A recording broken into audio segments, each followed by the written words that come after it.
दोस्तों, सावन शिवरात्रि का व्रत सावन महीने की कृष्ण पक्ष की चतुर्थी तिथि को मनाया जाता है। कहा जाता है इस दिन भगवान शिव व्रत कथा का पाठ करने के व्यक्ति के सभी कष्ट दूर हो जाते हैं। सावन शिवरात्रि व्रत का सनातन धर्म में विशेष महत्व माना जाता है। हिंदू पंचांग के अनुसार सावन में शिवरात्रि का व्रत शुक्रवार 2 अगस्त 2024 को रखा जाएगा।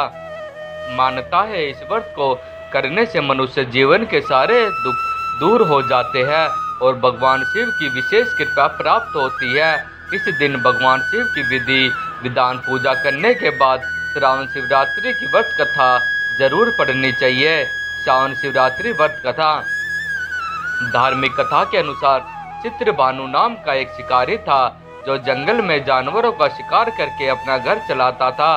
शिकारी के ऊपर शिकार के ऊपर साहूकार का काफी कर्ज था, लेकिन कर्ज न चुका सकने के कारण क्रोधी साहूकार ने उसको बंदी बना लिया था।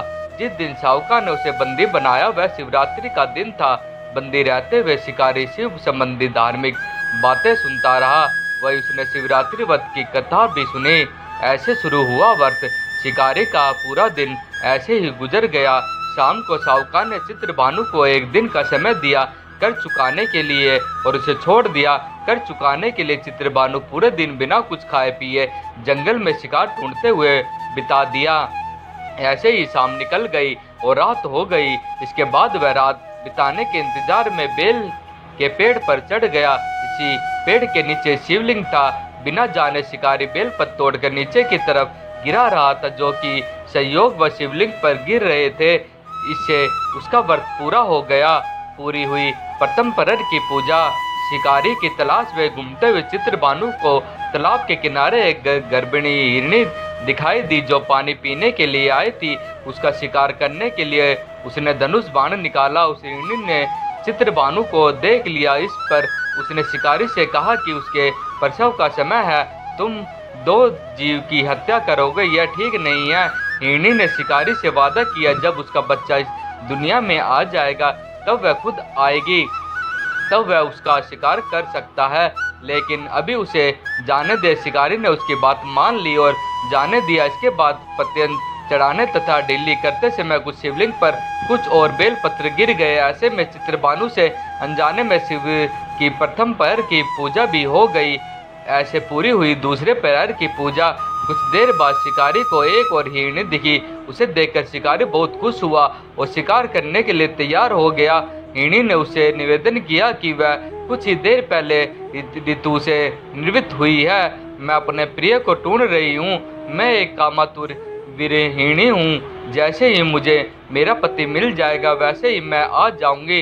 रात का आखिर पैर बिताने ही वाला था। इस बार भी चित्रभानु से बेलपत्र टूटकर शिवलिंग पर गिर गए। इससे दूसरे पैर की पूजा भी हो गई। तीसरे पैर की पूजा। 2 शिकारी को खोकर शिकार चिंता में पड़ गया था। रात्रि का आखिरी पैर बिताने को कहा था कि तभी एक अन्य मृगी अपने बच्चों के साथ उधर से निकली। शिकारी ने उसे देख तुरंत धनुष पर तीर चढ़ा दिया। वह तीर छूटने को ही था कि मृगी बोली, मैं इन बच्चों को उनके पिता के हवाले करके लौट आऊंगी। इस समय मुझे मत मारो। 2 शिकार को खोकर शिकारी चिंता में पड़ गया था। रात्रि का आखिरी पहर बीतने को था कि तभी एक अन्य मृगी अपने बच्चों के साथ उधर से निकली। शिकारी ने उसे देख तुरंत धनुष पर तीर चढ़ा दिया। वह तीर छूटने को ही था कि मृगी बोली, मैं इन बच्चों को उनके पिता के हवाले करके लौट आऊंगी। इस समय मुझे मत मारो। मैं इन्हें उनके पिता को सौंपकर तुम्हारे पास तुरंत लौट आऊंगी। मृगी की बात सुनकर शिकारी को उस पर दया आ गई। उसने उसे भी जाने दिया, मैं इन्हें इनके पिता को सौंपकर तुम्हारे पास तुरंत लौट आऊंगी। मृगी की बात सुनकर शिकारी को उस पर दया आ गई। उसने उसे भी जाने दिया। शिकारी ना कर पाने के कारण परेशान होकर पेड़ पर बैठा शिकारी बेल पर तोड़कर नीचे फेंकता जा रहा था। इस तरह से उसके तीसरे पैर की पूजा भी स्वतः ही संपन्न हो गई। ऐसे पूरा हुआ व्रत। पूरी रात इंतजार करने के बाद सुबह शिकारी को एक हिरण दिखा। उसने निश्चय किया कि वह उसका शिकार जरूर करेगा। शिकारी ने पतंग चढ़ा ली।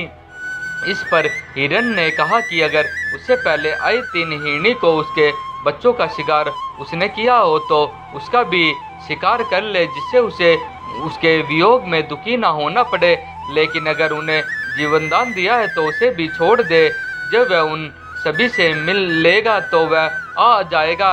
यह सुनकर शिकारी ने उस हिरण को रात भर का घटनाक्रम बताया। तब हिरण ने कहा कि वह तीनों हिरणी उसी की पत्नी हैं। हिरण ने शिकारी से कहा कि जिस तरह से तीनों हिरनियां प्रतिज्ञा बंद होकर यहाँ से गई है, अगर उसकी मृत्यु हो जाती तो वह धर्म का पालन नहीं कर पाएगी। हिरण ने कहा कि जिस तरह उसने विश्वास कर हिरणी को जाने दिया, उसी तरह से उसे भी जाने दे। वह जल्दी ही पूरे परिवार के साथ शिकारी के सामने हाजिर हो जाएगा। जाने अनजाने में ही सही उपवास, रात्रि जागरण और शिवलिंग पर बेल पर चढ़ाने से शिकारी का हिंसक हृदय अब निर्मल हो गया था। उसके हाथ से धनुष छूट गया और उसने मृगी को जाने दिया। थोड़ी देर में वह मृग सपरिवार शिकारी के सामने उपस्थित हो गया, किंतु जंगली पशुओं की ऐसी सत्यता और सामूहिक प्रेम भावना देखकर शिकारी को बड़ी ग्लानि महसूस हुई। उसने मृगी परिवार को जाने दिया और अपने कठोर हृदय को जीव हिंसा से सदा के लिए हटा दिया। शिकारी के ऐसा करने पर भगवान शंकर ने प्रसन्न होकर उसे अपने दर्शन दिया और उसे सुख समृद्धि का वरदान देकर मुंह नाम प्रदान किया। ऐसी ही कहानियाँ और स्टोरी हम अपने चैनल के माध्यम से आपको रोज सुनाते रहेंगे। कृपया करके हमारे चैनल से जुड़े रहने के लिए हमारे चैनल को like, share, comment and subscribe जरूर करें। धन्यवाद।